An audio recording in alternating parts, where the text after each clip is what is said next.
knowledge how to deal with the crops, preserve the quality, and through that have a better access to the markets. But here are a couple of concrete cases. The bottom line is there's simple technologies, very low-cost technologies, but if the markets don't work for them, provide the right incentives, then we won't see the food loss reduction that we see. If they're there, then we can have enormous gains, both for producers, traders, processors, and consumers. Thank you very much.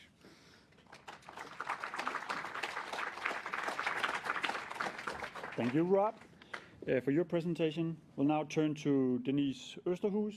Denise is Senior Director for Corporate Affairs at the Kroger Company. Please, Denise.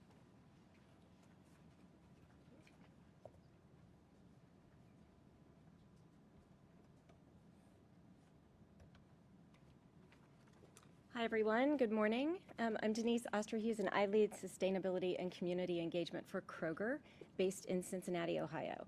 So for those of you who may not know Kroger, we are a U.S. grocery retailer. We have about 500,000 associates working in 2,800 stores in 35 states and right here in D.C. as Harris Teeter.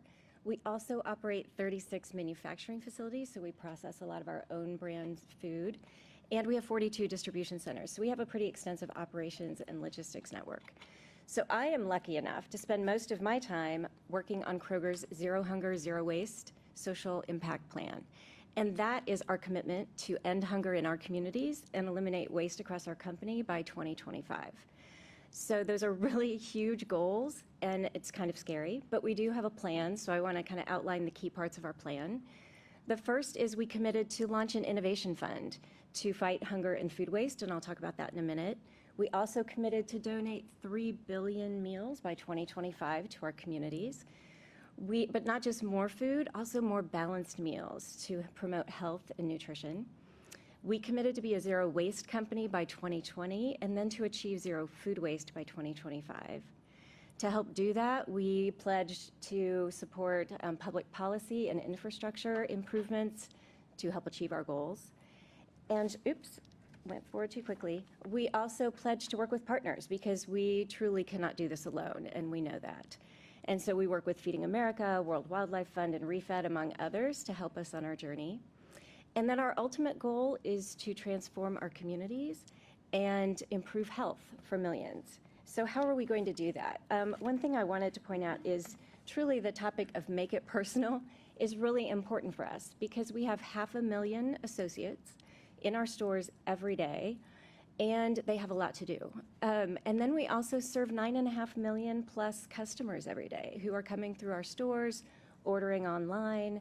And so it's important for us to connect our customers, associates, and communities in our journey to zero hunger and zero waste. So we ask our associates to do a lot every day in our stores. And the power of zero hunger, zero waste is that it's very clear what they should do and why they should do it. So before, we used to be really good as an operator to tell our associates what to do every day. We never really explained why to do it. So Zero Hunger, Zero Waste has really helped us connect emotionally to their hearts and help explain that when they set food aside every day in the store for donation, they're helping end hunger in their community and stopping food waste.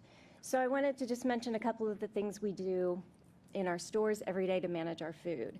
So first, as a retailer, we try and sell as much as we can, right? We tell our associates to get it out on the sales floor and keep it fresh and keep it moving. When it nears expiration, we mark it down. So we have the red bags here are our markdown produce program.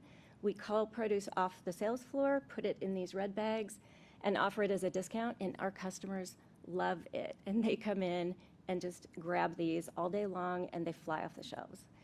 The other thing we do is donate. So when food can no longer be sold, we rescue it and donate it. So last year we donated about 90 million pounds of food across the company to our Feeding America partner food banks and agencies in our communities.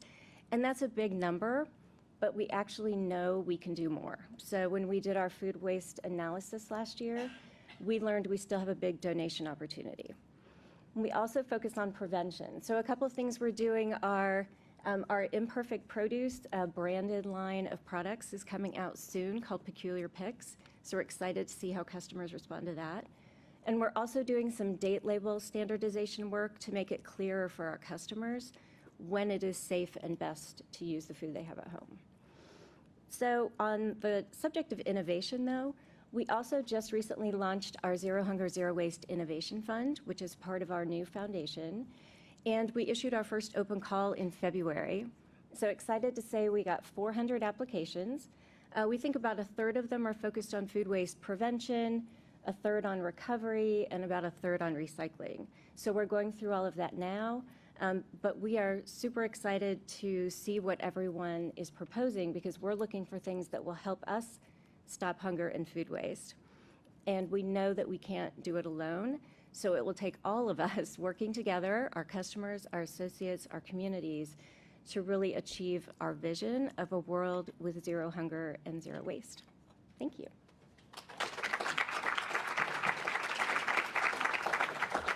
Thank you, Denise.